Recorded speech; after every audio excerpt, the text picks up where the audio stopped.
Are we fired up? We are up. What? We are up and running. Howdy, folks. All right, we got Brother Bauer in the house tonight. I'm just going to go. Whoa. Oh, okay. What was that? That was me. Oh. All right, I'm just going to go here. I'm just going to get everything shared out. Bam. How's everybody doing? Whoop. Oh, Jesus. I had to restart YouTube, so make sure you grab the latest one. All right. It's still showing sending data, so it may. There it is. All right. It's on Good. right now. Good. Yep. All right. What's up, everybody? What's up, Good kids? evening. All right. Share to a page. No, I want to do share. Write a post. Get that going too. Here, I'll YouTube for right now till you get it going. Okay, post there, share to a group. Robert Professor Bauer. The Professor. Love it. All right. And I know almost all of the money that you donate goes to help people. Go to m25m.org. m25m.org. Hi, it's Doc Thompson for Matthew 25 Ministries. Boom. All right, we good. Okay, so there's that. Okay, I'll get this going.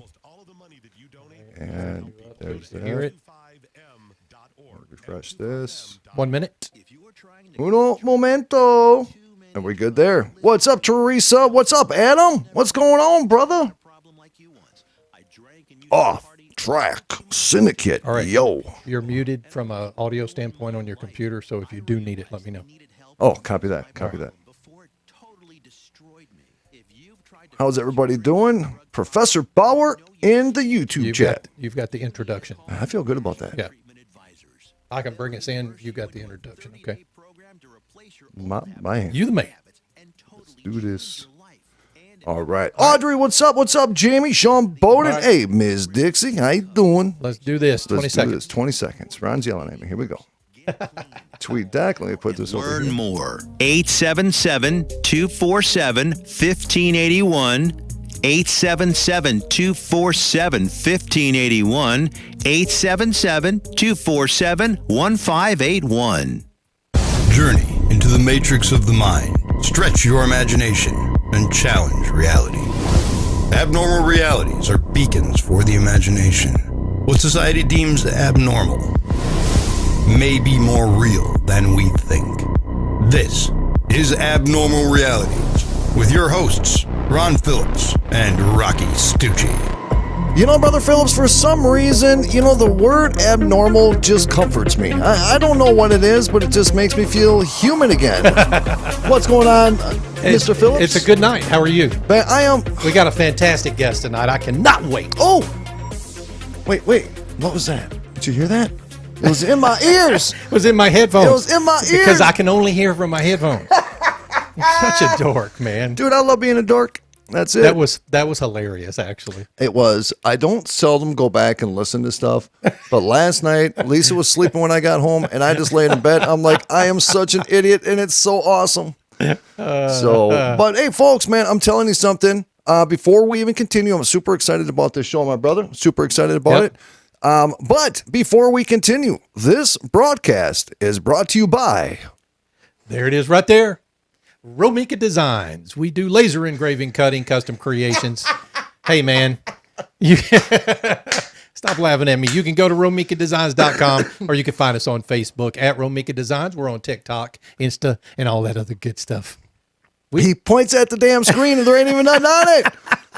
Yeah, no, he comes back and he goes, this is brought to you by, he goes, Romika Designs. Romika Designs. I'm like, who the hell are you pointing No, at? I was pointing at the screen because Oh, I the brought the screen up. That's what that was. Yeah. Yeah. So, Mr. Bauer. Yeah, Mr. Bauer. All right. Yeah, he is in the depths of the matrix waiting for us. Let's bring him We're in. bringing him on. Ladies and gentlemen, Robert Bauer. Yeah. Brother Bauer, what is happening, bro? Just living in the matrix, wandering in wonder, and trying to feel my way through it. How about you guys? We're living in the matrix, wandering on wonder, trying to figure our way through this madness. But, brother, man, it is great to see you and great to hear your voice. It's great to be back. It's been a bit, huh? Been a while. Well, dude, we keep chugging along. Man, it just keeps happening. It's just, we're not getting a break, but it keeps happening. And I'm honored to continue to do what we're doing. And I'm going to tell you something, Bauer. you've been with me for a long time. We've been friends for a very long time. You've seen journeys. You've seen the show go different directions. And I'm going to tell you something. I could not be more happy to be out of the current event scene. I guess that's the best way to put it. He doesn't like politics anymore. Me either. I get angry. You know, when we started just over a couple of years ago is when I first became a guest, and we started the Informatica series. Yes. And started going down the path of, you know, what that means. And I got to tell you, if there's one of the tells of the things that I always try to make sure I have that filter finally cleaned and calibrated is what is the content of the narrative and the emotion that's coming with it towards me. So if you're trying to convince me that of your particular way of thinking, and you, at the end of the day, want to hear your opinions coming out of my mouth, there's typically an energetic component to it that's emotionally fueled, and it gets irrational, and it gets in your face. And so I always have that filter going on first. I'd say that the best way to navigate, particularly now in these unprecedented times of mental and psychological and social attempts to actually change everything. The most important thing is you get to sort out the bullshit. So your bullshit filter has got to be one of the most important things, whether you know a particular domain, knowledge domain, or subject matter, and you're a quote unquote expert or not. You want to make sure that you have a finely tuned bullshit filter. Oh, I'll tell you, the so-called experts out there right now are surprising me that I don't feel comfortable with their responses or their answers. And so it's just all bummed me out. I guess over the last year, maybe. Yeah, it's gotten obviously very much more intense. There's a tsunami of stuff being just shoved at everybody. Everyone's consumed, and they're trying to sort through what data makes sense, what part of this resonates with me and doesn't, what part of it, what am I seeing that actually makes sense or not, illogical, or just, are you kidding me? And even in the are you kidding me categories, right?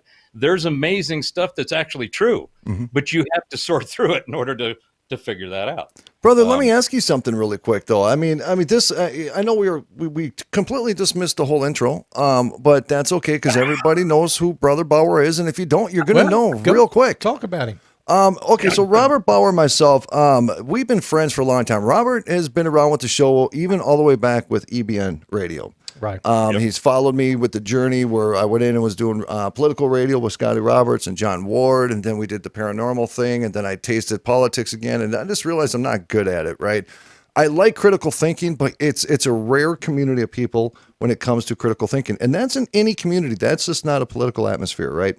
That's why we have a rule on this show: no politics. These are people from all faiths, all beliefs, all ideologies. Well, and we were losing half of our audience doing anything politics, right? But where I found Bauer the most fascinating, because Bauer has been on an amazing spiritual journey, and I'm going to let him kind of walk you through the process. But Bauer, when you were just talking about the matrix, the informatica, the information. Is that what we're experiencing in modern society? And again, folks, I'm not referring to anything societal. You know, I'm not picking anything. I'm not cherry picking. I'm generalizing an entire picture. Is this anything new? I mean, you go back to ancient Egypt and you see how you go back to Moses. You know, Moses had the staff. He was the only one that could look God in the eye. I mean, we look at propaganda all the way back to ancient cultures. Is the manipulation of informatica any different now than it was back in the day? The manipulation and use and abuse has been going on since there was informatica, or before the idea of information became a part of our consciousness and the way that we interacted with ourselves, our environment, the people around us, and, you know, cities, cultures, and all those types of things arose because there was an informatica set that was rationalized, it was normalized through everybody's experience. So, and I just remembered I got stuck on a squirrel with a shiny object. The point I was trying to make earlier about what you guys were talking about as far as getting out of the politics. The thing that is different now, I think, is that that political ideology has infiltrated all institutional components of our society. So it doesn't matter if, you know, what part of the social fabric, whether it's, you know, entertainment, technology, uh, consumer goods. It doesn't matter. All of the stuff that happens in our society has been infiltrated with political and politically oriented narrative. It's been carefully crafted. It's been curated. It's been actually, in my opinion, it's been going on for at least in earnest the last 30 years. I think it really started back with Wilson. And they started this whole liberal progressive ideology that was based on giving everything to everyone. And the thing that's really interesting to me in that is that if you think about just take away the political component of the goals that certain ideologies want, which push us into these inclusive collectives of the herd, because that's really what they want to do is they want to herd us, they being whoever you delineate you want them to be, because I think there's multiple characters at multiple levels.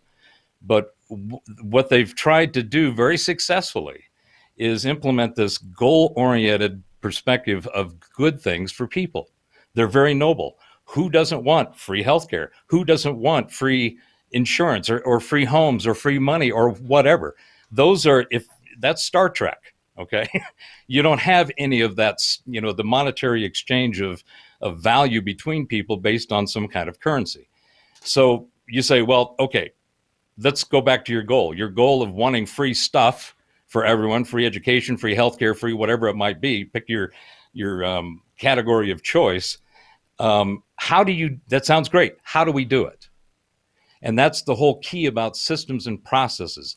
If you don't, you can have a noble goal or any goal, but most goals are going to be achieved through a thinking process and an execution process based on strategy and process and systems. How do those systems enable you to get to where you want to go in this noble goal? And that's part of the missing component of the informatica. It's there. It's called, critical thinking, or at a minimum, first principles thinking. This is what people like Tesla and Musk and people who apparently, some people look at them and they go, those people were pretty weird, but they came up with some amazing shit. In Tesla's case, it created the environment and the life that we all have on a global basis. Tesla did it. Do you hear that? Did you hear him taught? Do you hear him anything other than people who are interested in pursuing that knowledge talk about him? No. So that's a part of that curated narrative. Does that make any sense? Dude, it always makes sense. Sometimes it just needs to absorb a little bit. And then, sometimes I wake up the next day, I'm like, now I know what the hell he was talking about. Explain to people, brother, really quick. We reference Informatica. Mm-hmm. By the way, you're sounding damn sexy tonight. I just wanted to throw that out there. Well, I pulled this out for you. Oh. I'm sorry. He's talking about his microphone for those listening on the air. What? It's a studio microphone, and it do sound good. I'm just saying that we do have radio listeners. So. When you talk about Informatica, now that is, you know what? Without me even just making a fool out of myself, explain to people your reference. What is Robert Bauer's definition of Informatica? So when you look at all of the knowledge domains that we have, it doesn't matter what it is, from physics to metaphysics, from the ethereal to the Materium, all of the different ways in which we look at telemetry, which is telemetry being data that's available. And that includes our brothers Jeff Harmon's work with astrology. Mm-hmm. That includes remote viewers. That includes psychics. That includes Edgar Casey. You have different voyances, a way that you can, have clairaudience, sentience. I mean, you have all these. These are inherent natural parts of our experience. They are our consciousness. And just like the best reference I can make is, we just got done, I guess, with the NBA Finals. The guys that were out there playing have the skills. They have the tools. They have everything, the machine, if you will, to be very good at it. If I went out there and played with them, I'd be on the floor and they'd be bringing out the mop. Doesn't mean that I can't go do it and I can't get as good as I can get to it. But the point is that the psychic ability is a part of the inherent nature of reality, of consciousness. Consciousness is what we all share. There's a shared reality in that consciousness that enables us to do what we're doing now, have our daily lives, and our interactions and our experiences and so forth, and pursue whatever dreams, goals, or get ourselves out of whatever holes we've dug. Those are all part of what we all share. The informatica is the components that are in that reality. So you have, and the key differentiation is the Materium versus the Etherium. Etherium is the unseen. It's the energies. It's the frequencies that exist in all the things that our senses can't pick up, yet they are there. And they are a part of a set of frequencies that make them what they are, that manifest them the way they are. The Materium is what those frequencies look like through our senses, the experience that we have with having a table, chair, eating, doing all the things that we do, interacting, and so forth. So that's the manifestation of frequencies. So informatica looks at reality as all of its component parts, the same way that quantum physics actually, people don't realize that the core definition of quantum is the smallest thing you can get. And what we call in informatica, the nut of the nugget. Oh. So you get to that absolute essence of whatever that is, and that's what first principles thinking starts with. You want to get to that nut. So informatica is just all of those little nuts and those little nuggets that are in reality, the seen, unseen, etc. So what's happened is we've created a set of information and metrics and through math and symbology to define that which we think is there and that which we know is there. So we have metrics that defines this table. We've got metrics that define the atmosphere. We've got metrics that define what we see from the visible spectrum as we scan across the galaxies in the universe going, what is going on out there? Right? That's informatica. Where does astrology play a part with informatica, or does it? Oh, yeah, absolutely. It's another set of telemetry. The whole idea of data is that it exists. We can perceive it. We can examine it in some way, shape, or form, and we can put our own pattern recognition around it. And we can say, this is what this is, and it relates to this in this way. That's how we learn. We are pattern recognition at a fundamental level of the way that our minds work, not the brain, the mind, and the way that we think, where the consciousness we perceive seems to exist between our ears, but we also know that it goes on walkabout.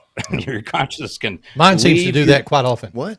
Yeah, it does. Mine leaves and goes, and sometimes I want it back, but it doesn't come back. Where does it go? On a walkabout. Oh, it goes on a walkabout. Yeah, thank you. Yeah, and and that's what happens when you start thinking about stuff the way that I've been thinking about it. And the next thing you know, your curiosity kicks in, and your curiosity sees your field of imagination, which is extremely over-fertilized, and it says, let's go for a romp through there. And the next thing you know, you're coming up with the shit I'm talking about. All right, so I got a deep question here, though. So we talk about information. When we talk about like remote viewing, now when you remote view, you're subconsciously or consciously, I don't know if I'm phrasing that right or not, you're able to, whether you people believe your spiritual self leaves and goes to another location, or your mind does, or however it does informatica exist in that matrix of that other realm? You get what I'm saying? God, that was deep. Yeah. Dude, I felt deep right there. Yeah, I know, dude. Go ahead. I didn't want to interrupt that. I wanted to see that finish.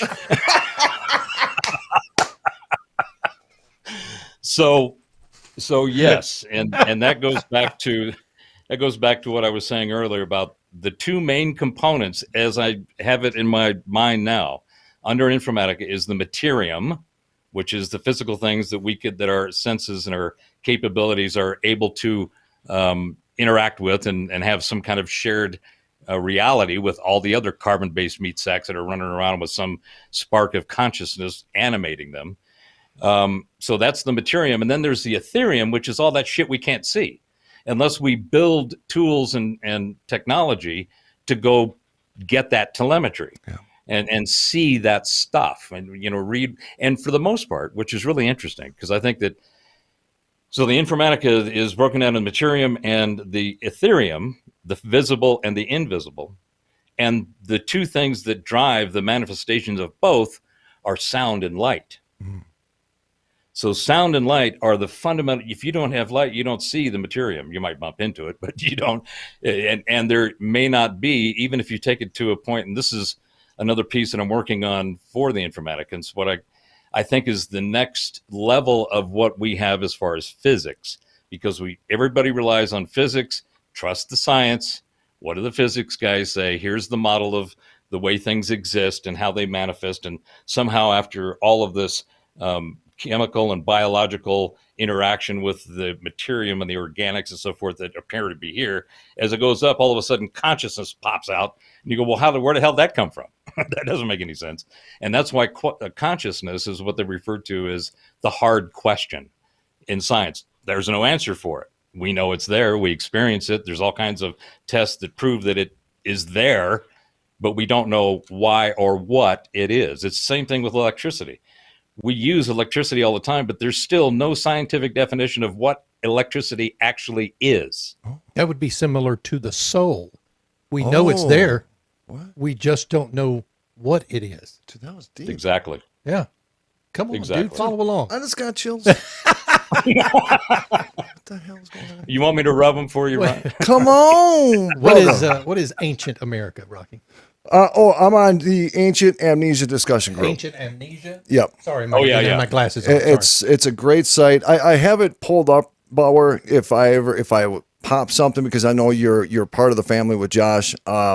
It's great discussions on this group. I mean, talk Is about it's a Facebook group? mind stretching stuff. It's Robert's Facebook group. Yeah, him and Josh. Well, yeah, it's Josh Kintais, and he's actually doing some work with Michael Cremo, and it'll be interesting. Who's did the forbidden archaeology, and this goes back to the main point that Rocky, you do a great job of squirreling my ass, and I love you for it. All the damn time. That's what I do. That is the story of my life. What?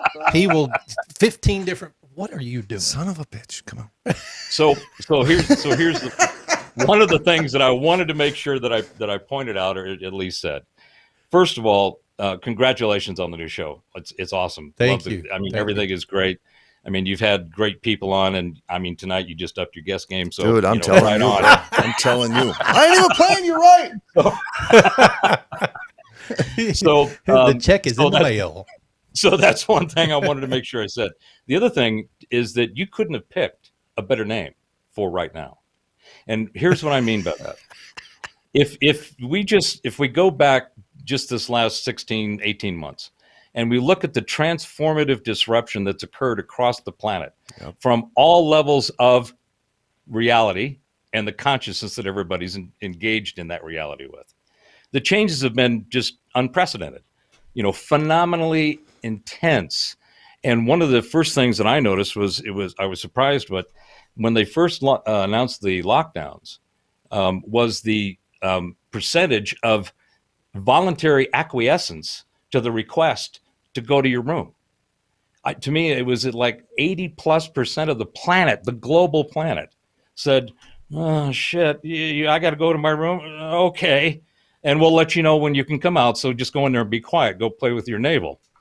Oh. And that surprised the hell out of me from only the aspect I didn't think it would be that pervasive. But and these are all just my high octane speculation anyway. But that's my perception of what I saw happen. Now, the voluntary acquiescence to go to your room, I mean, people just said, okay, well, that's what we got to do, because there's this strategically one of the most awesome ways that you can control and take over something is to present an invisible killer, right? And that was strategically give them an A+. I mean, they knocked it out from you're going to go do it. Here's the most effective way, because there's no kinetic energy, there's no assets deployed, and none of this stuff. You just got everybody herded into their crib. It's like, man, that's right out of Lao Tzu, right out of Art of War. The thing that happened, though, was a continual stumble and fumble of the execution to take advantage of this acquiescence and control and do whatever nefarious things you might want to do with it. And I think that to me, there's multiple players and multiple levels. I think they're even battling amongst themselves in some cases. the ones that are enacting and enabling this type of control. But the execution has been crap. And to your point, Ron, about experts, and I started saying this last fall, I said, if you haven't spent the time that you've been sequestered in your crib and gone through what I think you hear about the Great Reset and all these other things, I think, to me, it's the Great Rethink, because it gave everybody the opportunity to contemplate their navel. Think about you're now all of a sudden your awareness is covering everything from hygiene and whether you use the aloe wipes or not, all the way to the air that you're breathing. Right? That's true. That's true. Mm-hmm. Right? So if you didn't reconsider at least most of that bandwidth and that paradigm of stuff, then you missed a good opportunity because it was given.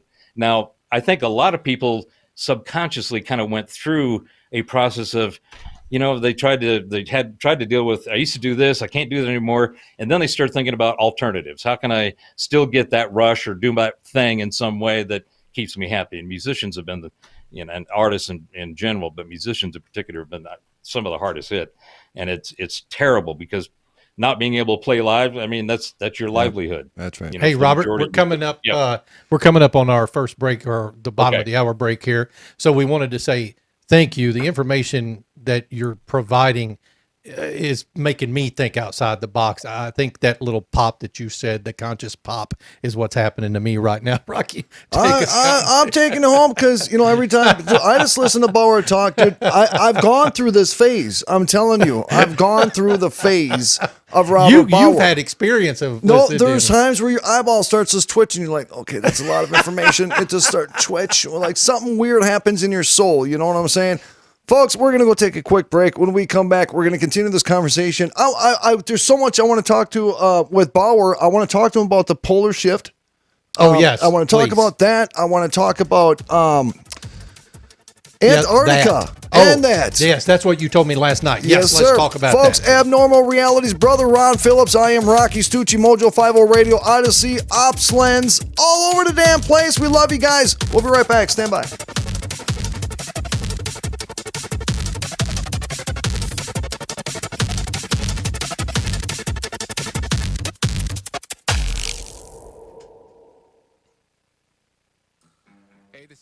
Dude, that music, dude. I'm just jamming with that music. I love that music. Damn. Yeah. It's good stuff. Robert, stick with us. We'll be back to you here in just a couple of minutes, sir. Man. Yeah. Dude, when he talks, you just go. You just let him go. It's deep, but it's intriguing. Yep. You just let him go. Just go. So 3, 2, 1, go, Bar. That's what you do. And then you're just like. And then you just listen and try to keep up. That's what I'm doing. Look at him. Look at him on the screen there. He's like, hey, don't worry about it. Don't worry about it. Yep, that's my guy right there. Oh, man. Yeah, it's mind-bending stuff. So he used to come on the show. Eric Craddock, how are you, buddy? Good to see you. And we started doing the Informatica series on the program. Yeah. And, oh, my God, dude. Sometimes I would be so trying to just Google the words he was using that he would stop and I'll be like, oh my God, I don't know what to say right now. What do I say? Oh yeah, dude, I'm digging into Informatica when we're done. Yep. I think he coined that phrase. Yeah. Robert Bauer, Informatica. All right, folks, we got about 50 seconds. I love you guys. Thank you all so much for being here. Quick shout out to everybody at Mojo 50 Radio, mojo50.com. Odyssey Radio, it's Odyssey1, ODYSY1.com. We are on iHeartRadio. Of course, we are on our Facebook page, Abnormal Realities with Ron and Rocky. Our YouTube channel. I mean, we're all over the place. We're on Amazon Fire. We're on Roku. We're everywhere. But the pages we watch are our Facebook page and, of course, the YouTube channel. And then on Twitter, hashtag Abnormal Realities, and we watch that hashtag during the show. 15 seconds. 15 seconds. This is where Ron tells me to shut up. Man or woman. Saturdays at 5 p.m. Eastern, 4 p.m. Central. Defending 2A with Jason Dufresne. Only on Mojo 50.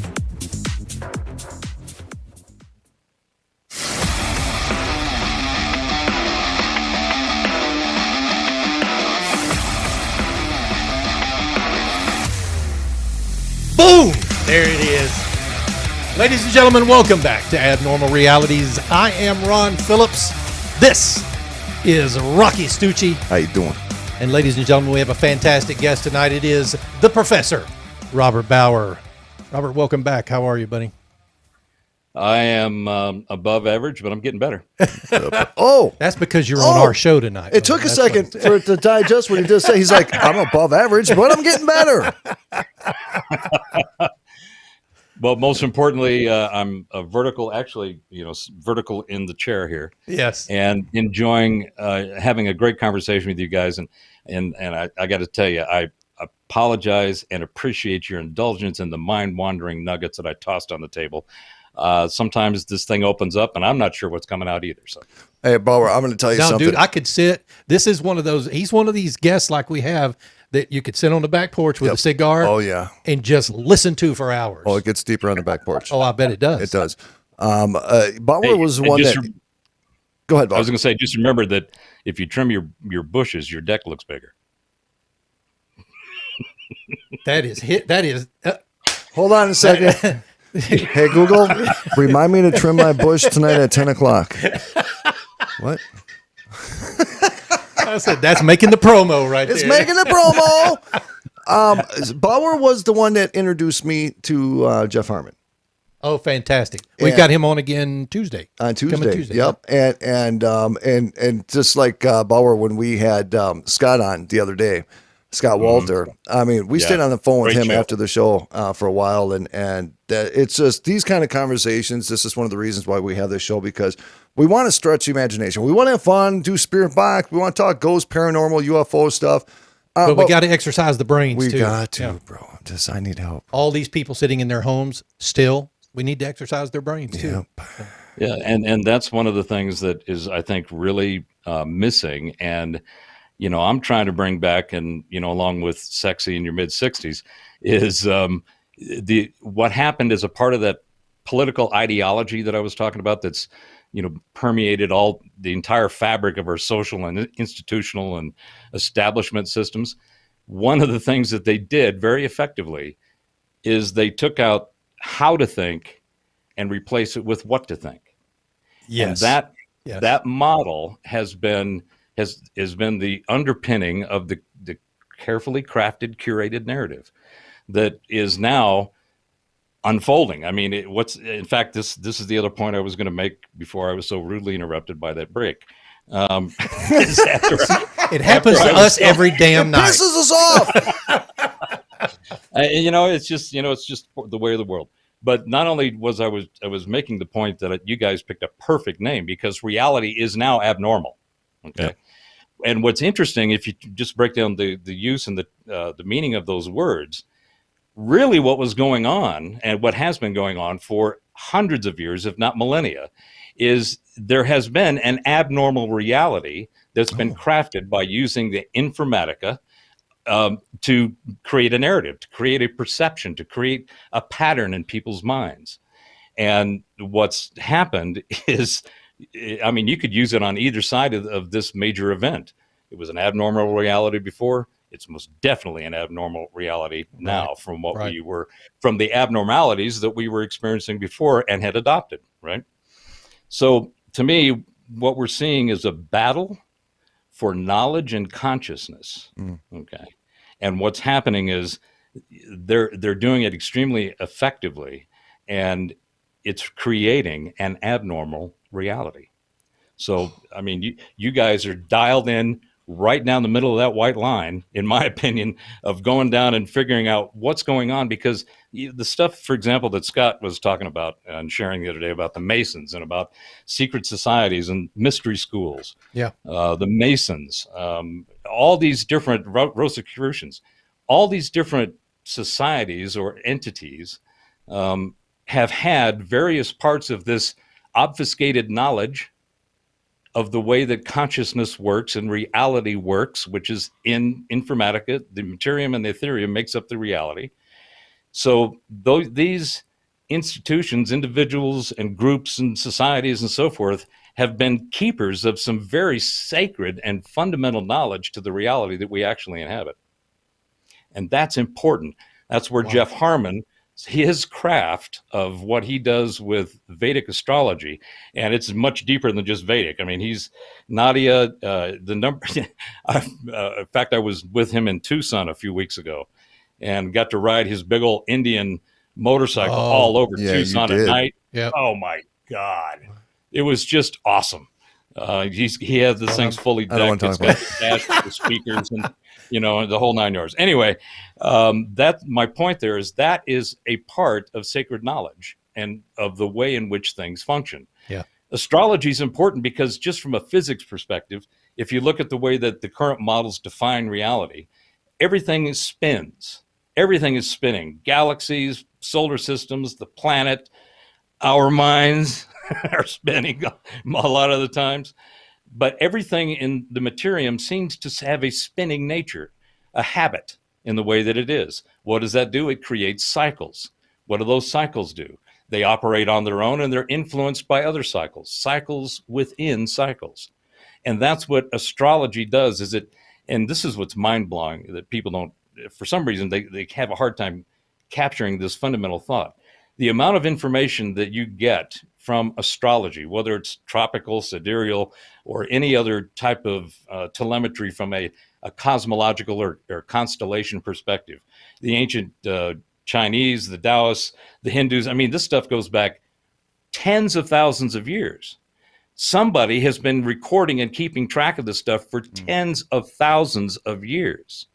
And what they've done is they've noticed that when there are certain cycles within cycles, i.e. planets becoming in conjunction or opposition or whatever that might be, that certain energies tend to happen. There's certain aspects, and that's why the whole Mercury retrograde thing is a lot of people are aware of. 3 times a year, Mercury has an energy that's tied to communication and technology in the way that they've defined that frequency that makes Mercury. I'm smiling real big because that happens in my house all the damn time. Mercury in retrograde. So what I'm talking about, right? Yeah, she comes down the hallway going, "Guess what? Guess what's happening right now?" I'm like, "Let me guess." Are people more sensitive to that energy than others? Because I got the miracle shield around me. I'm pretty impenetrable. You're okay.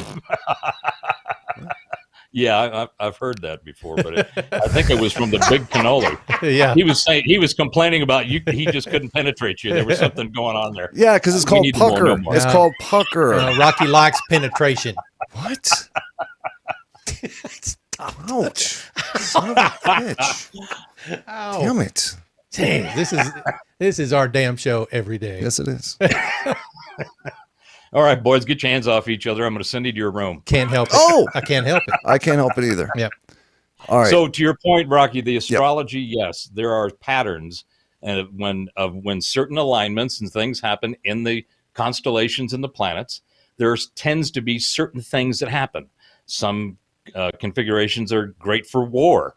People get agitated and pissed off and they could last for a few weeks to a few years, and they can have an energy. Jeff talks about the 240-year cycle for the United States, and when he looks at the birth chart, the Sibley chart, there's these patterns that have been happening for tens of thousands of years that people have been tracking. They're tracking that telemetry, and they're writing it down, and they're passing it along, and you look at it and you go, oh, so when Venus and Mars do this, there's some shit could go down. And it's been happening for thousands of years and will continue to happen. Exactly. So yes, there is, and that's a part of the informatica as well. What are those planets and those cycles? They're just other nuggets of data. Right. One of my favorite ways to think about just looking at stuff is in math. They have a symbol called the empty hyperset. And the empty hyperset is a circle with a line diagonally through it. Okay. Well, what that means is that it's full of all the functions: add, multiply, divide, whatever, and into all of the strange and bizarre stuff that comes out of quantum physics and string theory and so forth. So it's all of those functions with no data. So you look at it and you go, well, now I got some data. Now I want to figure out how to analyze and figure out what this data means. So let me reach into the empty hyperset and throw a couple of functions on it and see what it does. That to me, that's how I try to think that way when I gather the data now. It's like I look at stuff and I go, okay, I'm not sure what category to put that into, but I'm going to put that data over here and I'll throw it into the mixer later, right? And or maybe even immediately. So thinking is the critical part of what needs to change. We are in the great rethink. The great rethink is the opportunity to re-examine everything that you know, everything that you feel, everything that you see, hear, and otherwise, and to do it with enough efficiency so that you can weed out the bullshit and get to the stuff that really makes a difference. Because what you'll find in this curated narrative and this politically saturated ideology throughout all these institutions is that there is a specific twist to the way that it's curated. So, for example, one of the key things, and this is another point in the Informatica, language is the operating system of your mind. Oh. So when you think about what that means, when you think about something in our pattern recognition minds, which then process the patterns, which then match it to our preferences and our biases. That's how we think. That's how the mind works. Everybody's worked the same way. They may be twisted and dented and, malfunctioning and even, but that's the process of thinking. That's just the fundamental way it works. Well, when you get to the words are the things, words and symbols are the things that you use to identify the patterns and process them in the way that you try to figure out what the hell do they mean. And then how do you match that up against your preferences and biases? So words are the critical component of the way in which you operate. So, for example, another analogy, if, I was born here in the States, if I had the words of somebody born in Bombay or Mumbai, okay, I would have a completely different view of reality. You see my point? Absolutely see your point. And that's what people do. 9 out of 10 people never get that point. They don't understand it.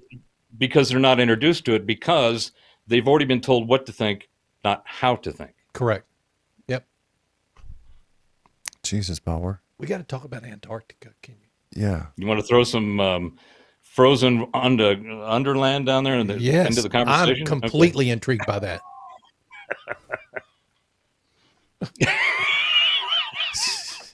All the big words, man. All the big words. I love it. This is why I miss you, brother.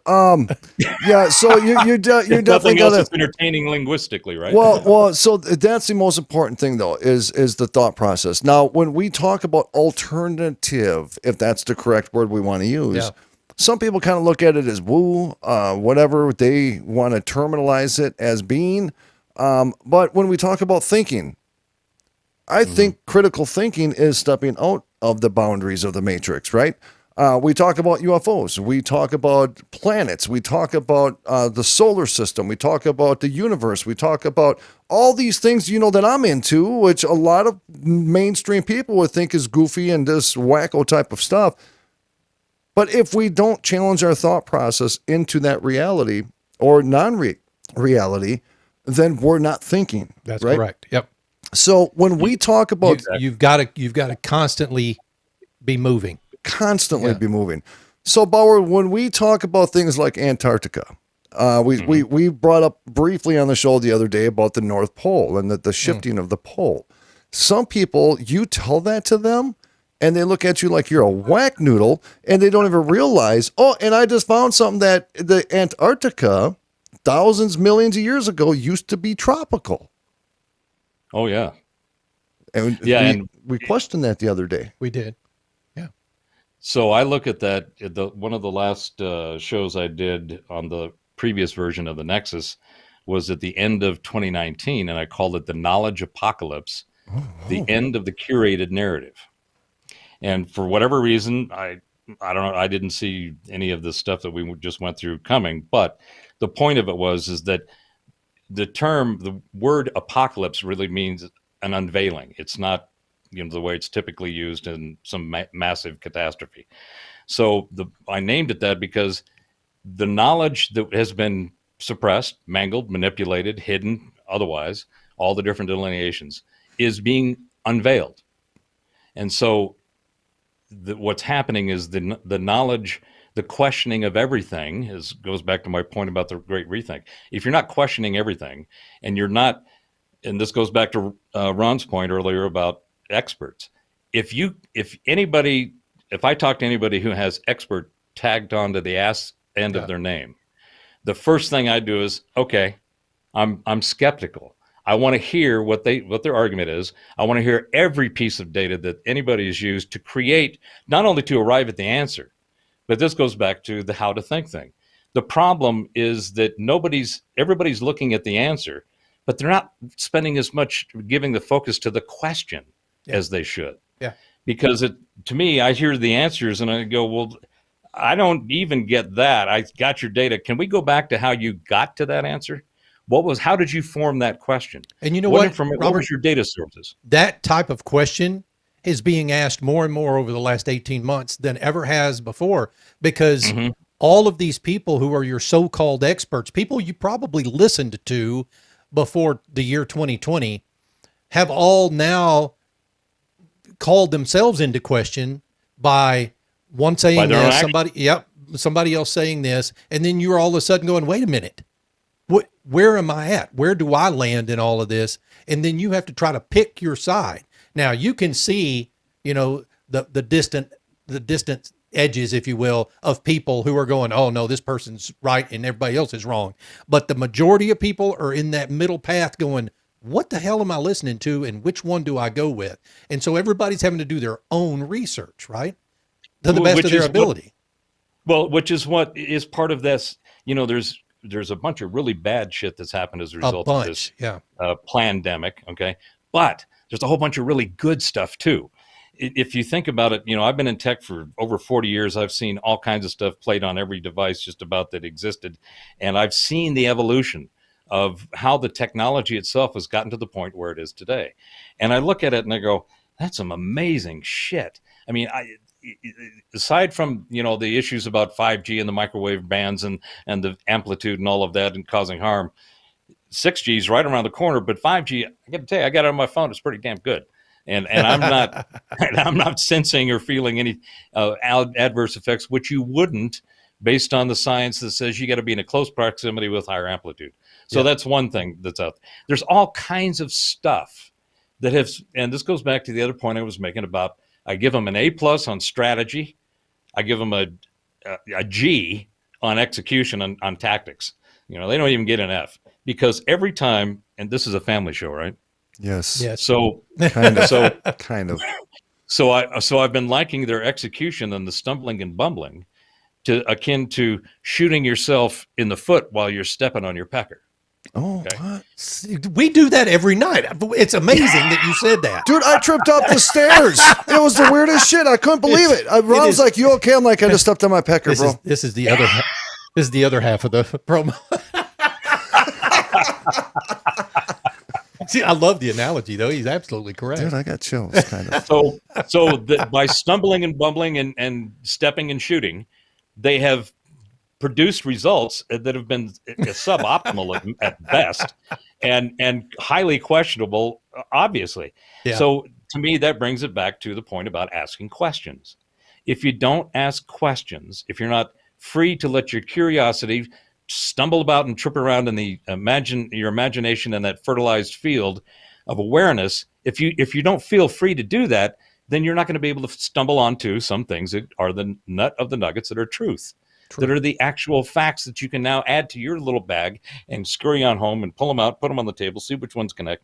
Because at the end of the day, if the consciousness model that I think is the existence for the universe, we got consciousness begets energy begets Materium. And those are the three things for me of which reality then hangs or comes from. It is expressed through. So it doesn't matter what the Materium is, a planet, a star, or whatever, a galaxy, all the way down to a philosophy, a theology, a belief system, and an idea and a creation. Everybody's got their own. A lot of people, get into a herd and follow one or the other, which is great because at least it gives you a starting point. But at the end of the day, no one has an explanation for consciousness nor our existence. Now, I happen to be coming to you from an undisclosed location in a bunker located just north of a major cosmic culture facility. And this is where a lot of the experiments, both from biological and technological, are going on. And I can tell you, when I'm sleeping at night, I can hear them talking. What? What are they saying? Yeah, they're talking amongst themselves. They're talking about the work that they're doing. And I got to tell you, I think I just slipped off the table and bumped my head because all of a sudden you guys went to this talking like this in the background. I'm like, oh, what's going on? What is happening right now? Ron looked at me. I did. I was like, you? Tell me. What are you hearing? And they, I mean, it's. I just wanted to share that with you because, before the end of the show, if I start doing nano and speaking in some kind of gibberish, they may have just popped in and taken control. So there you go. So here's the thing, right? So think of the three major things that are themes that are controlling the narrative that you're hearing people talk about. You've got aliens, you got viruses, and you got hackers, right? And those are the things that we're hearing that are kind of attacking what's going on. That whole UFO disclosure thing, it's like, I've been saying for years, like disclosure happened tens of thousands of years ago. Go back and read the Enuma Elish. The Sumerians, the Babylonians, the Akkadians, the cultures in Neanderthal. I mean, all over the place. Every one of these guys, mythos, has people up there, came down here, and gave us some shit. Hey, Bauer. Every one of them. Bauer. Right? Yeah. Were we seated? I believe that we are hybrids. My current thinking and opinion is we are hybrids of at least one, possibly two or three, maybe more different cosmic culture species out there. Yeah. I'm seated is, to me, it means more directly we were brought here and, kind of planted and we grew up. I think that there's a hybridization that's happened. So you're saying that aliens had sex with monkeys and created the human being? I'm not sure he said that, dude. I didn't quite hear that in what he said. I think you might be onto something, Rocky. So aliens, man, you had to tell him that, didn't you? Aliens had sex with monkeys, dude. Oh, see. Who was that? So that was the alien. Oh, okay. So here's the other. Let's try to tie in a little bit. Since you kept throwing shiny objects on the table here, let's try to tie a little bit of Antarctica in. Thank you. Okay. So Antarctica, I mean, if you just look at it, let's just go from the informatica and the nut of the nuggets. What we know now with the data and the metrics and telemetry that they've gathered over the last 20 years, so particularly in the last 5, is that it's 5 million square miles roughly. It's got basically 2 kilometers of ice across most of it, 2 kilometers deep. Yep. There's a lake out there. They've pulled up some microbes. Recently, they've seen and detected gamma rays emanating from the continent. And that doesn't happen. That's never happened on any part of the planet. Gamma rays don't come from us. They pass through us from intergalactic and stellar bodies and so forth. So totally bizarre. They got no explanation for that. They detected it using the tools and the toys that they've built to collect that telemetry, but they got no idea, right? You've got, you go back to, so they say the current narrative taught in schools is that around 1800s is when Antarctica was officially discovered by, modern man and society. Yet there's these Piri Reis and Arrhenius Phineas maps that were written, and the cartographers put these things together back in the 1500s. And it shows clear, exact outlines of Antarctica. And in the Arrhenius Phineas map, it shows the inland. It shows the mountain ranges. It shows the lakes. It basically shows it ice-free. So now they've got... they've done an ice penetration, basically using LiDAR type technology. Right. And you can actually see a map. You can pull the ice back in an animated GIF and see what's underneath and what we think, what they've got gathered as the terrain and what the makeup of that is. Well, like you said, Rocky, they've not only found ancient forests, they have found ancient critters. They did that in the Lake Voskok. They got ancient microbes, things that they've never seen before, didn't know existed, all kinds of trees, plants, flora, and they're still looking for some fauna, but there have been supposedly some bones found around. But, okay, so apparently at some point there wasn't ice on there. What does that mean? If you look at Charles Hapgood and his plate tectonic model, Antarctica was actually up closer between South America and Africa some 10, 20 plus million years ago, right? So it was at a much more temperate climate. Well, what caused it to be down at the bottom? Maybe more of this plate tectonic stuff. How does plate tectonics, how is it affected? Do we really have an iron core? Here's one of the speculations that I throw out. I don't think we have an iron core. Scientists don't know. It's all speculation. And just recently, they found some structures that they didn't know existed between the core and the mantle area. But I think we actually have a plasma core. And a plasma core would explain a whole bunch of things that science is struggling with, kind of oddball and questionable explanations. If that's true, plasma is a natural generator of magnetic fields. There is clear evidence that our magnetic field has weakened at least 20% in the last 100 years, and it's been accelerating over the last 20. The poles are obviously also moving. In fact, right now, their current collision course is over in the the Polynesia area in the South Pacific, just based on current course and speed. And those pole movements have been speeding up. Well, is it possible that Antarctica was in a different position because we were in a different magnetically oriented, the magnetic orientation of the planet itself, which enabled the plate tectonics and the continents to equal out and spin and keep our different? And I think we have a varying tilt, which I think Walter was talking about the precession of the equinox. That comes from the tilt of the Earth. Those varying tilts, man, they will kill you. The tilts or the kilts? No, the tilts, the varying tilts. Come on, bro. Hey, Bauer, we got 1 minute before we have to be out.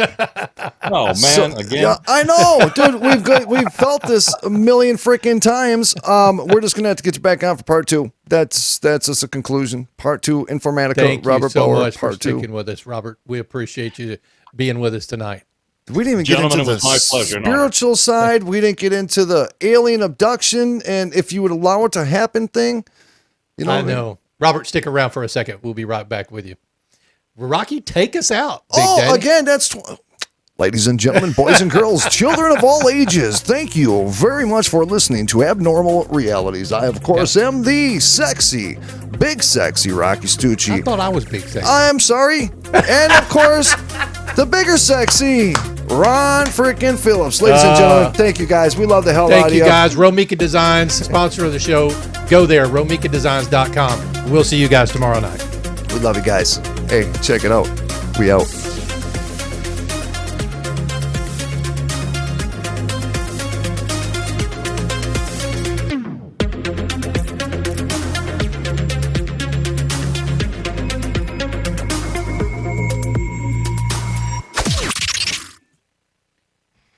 All right, we are clear and want to thank everybody for sticking with us tonight. And we're going to go have a chat with Robert. Yeah, so we are. Maybe we'll get some more information. I'm going to ask him to give me a picture of his big toe. There you go. All right, good night, everybody. We'll see you tomorrow.